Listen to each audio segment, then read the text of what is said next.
When it comes to productivity, we spend so much time focused on the work. It's about managing tasks, striking through to-do lists, organizing our calendars, sending emails, and shipping projects. Once we dial in our work habits and catch some momentum, all we want to do is ride that wave as long as we possibly can. So we work longer hours, cram as much as we can into our days, and continue to drive towards our goals. The problem with that approach is that if left unchecked, we will continue to work well beyond the point of what's good for us. We become oblivious to the damage that we're doing to our mental health and our own well-being, and eventually to our long-term productivity. If we truly want to be productive for years on end and not just for short blips at a time, it requires finding balance. Quite simply, you have the self-awareness to slow down, or you eventually completely burn out. It might help to think about it in terms of a video game. We're all characters, each of us with our own strengths and weaknesses, our own unique skills, traits, and idiosyncrasies. As you go through your day, you use up your energy on tasks like studying, checking email, and taking out the garbage. Some of these tasks are more draining than others. There are certain ways that you can boost your energy during the day. But as the sun begins to set and you work past 8, 9, or 10 hours, your energy levels eventually tap out. And at that point, there's no amount of coffee that will keep you going. The only thing that will restore your energy is rest. That's simple enough. But when you stretch out this process for days and then for weeks, when you pack each day with as much as you possibly can, focusing on increasing your productivity above all else, when you ignore proper rest, then you will fail to replenish your entire energy reserves. Just like a battery that loses its full charge, over time you will only reach, say, 80-90% of your potential energy. And the more you grind yourself down, the lower that threshold becomes. Now, I don't think that there's anything wrong with pushing yourself really, really hard. I know that I often do that with my own work. There's this advice that I got from my friend and director, Cole Walliser. He said, sometimes you have to push yourself across the line to find out where it is. And I find that to be so true. But if you continue to push yourself across the line time and time again, over and over again, then you're an idiot. And don't feel bad, because I certainly put myself in that category. I've made that mistake so many times until I realized that I needed to start taking rest just as seriously in my productivity as anything else. As my friends at Wandering Aimfully summed it up, a day jam-packed with tasks can be just as productive as a day of rest.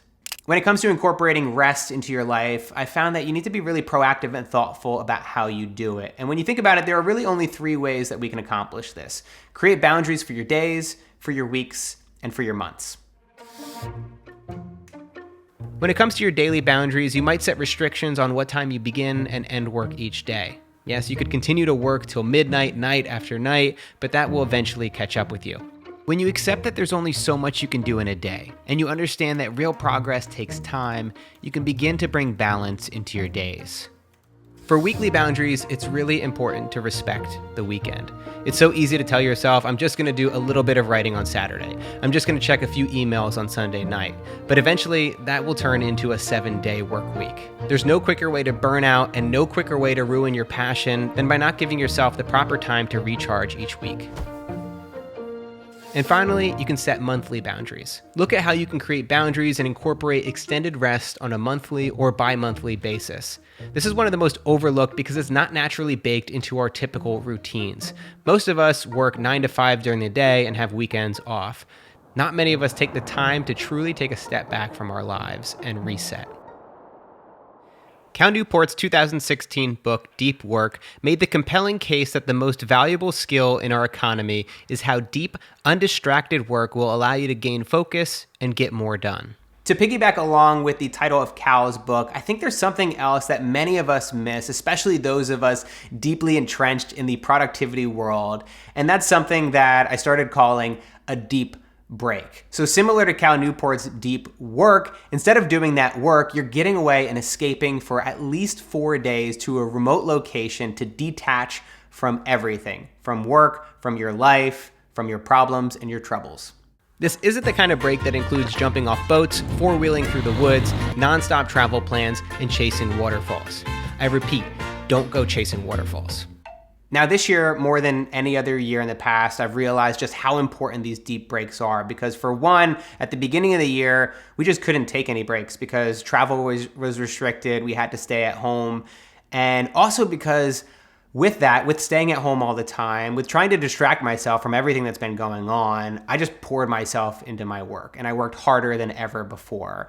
And without that deep break, again, you're either gonna have that self-awareness to slow down or you're gonna face burnout. And so once the restrictions started to lighten up, I knew that Nat and I needed to take a break, and that's exactly what we did. And whenever we go on these breaks, we have some rules that we set for ourselves to make sure that we truly do detach. The first rule is get away from your home, office, and city. I've lived between Philadelphia, New York City, and Los Angeles for the better part of the past 12 years. I love living in cities, but I also often feel deprived of nature.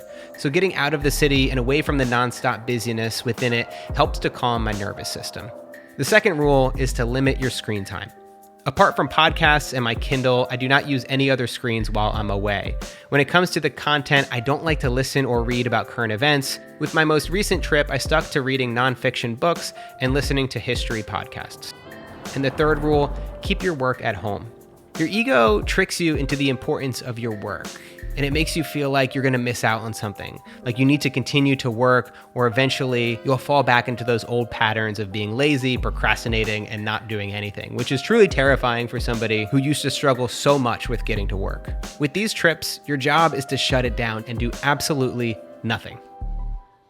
So having just got back from one of these trips just a couple days ago, I can confirm that it is truly so helpful to get away from everything, and for so many reasons. I found that it allows me to get perspective. It allows me to step back from, you've got these blinders on when you're working sometimes, and you're so focused on these small, mundane tasks. Just that, like for me, it's like the daily editing, the daily writing, it's the emails, it's all these things that we feel like we have to do. When you step back and you get perspective, you realize what's actually truly important and what are the really big things that you need to be focusing on, the things that are working, the things that are not working. Really, I found myself coming back to work this week with so much more clarity and focus, and I definitely wouldn't have had that. I feel so much more recharged. I feel like my battery, to go back to that video game metaphor, I feel like my battery is fully charged up, and I'm just as excited, more excited about my work than I have been in months. In truth, none of us are perfect, and I certainly break many of these rules, whether it's my daily, weekly, or monthly boundaries that I set for myself. But when you continue to stay in tune with yourself, when you have that self-awareness, when you know when to hit the brakes, you'll be able to increase your productivity more than you realize. And also, in my experience, you'll enjoy your work a hell of a lot more. So while it's true that we've all got our own strengths and weaknesses, it's also true that we can build upon our skills and learn new ones. That's where my sponsor for this week comes in, Skillshare. You're only as good as the skills that you invest your time and energy into mastering, and Skillshare has loads of classes to get you up to speed. In fact, my friend and the author of Essentialism, Greg McKeown, just released a class called Simple Productivity: How to Accomplish More with Less. One of the things that makes uncommitting hard for people is the sunk cost bias. Get this class and tons of others on productivity, creativity, and more. For a limited time, use the link in the description to sign up for a 2-month free trial of a Skillshare Premium membership. After that, it's really affordable with an annual subscription of less than $10 a month. So last week, Nat and I committed to matching up to $10,000 worth of your donations to Black and Indigenous charities, and you came through in an absolutely huge way, raising over $17,193, which is absolutely insane. But wait, cut the music, because when you add your $17,193 plus our $10,000 match, that brings us to a total of $27,193. Which is amazing, but cut the music because I've got one more add-on. I reached out to my sponsor for this week's video, Skillshare, and I asked them if they would also be willing to match the $10,000. And they said, drum roll please, yes.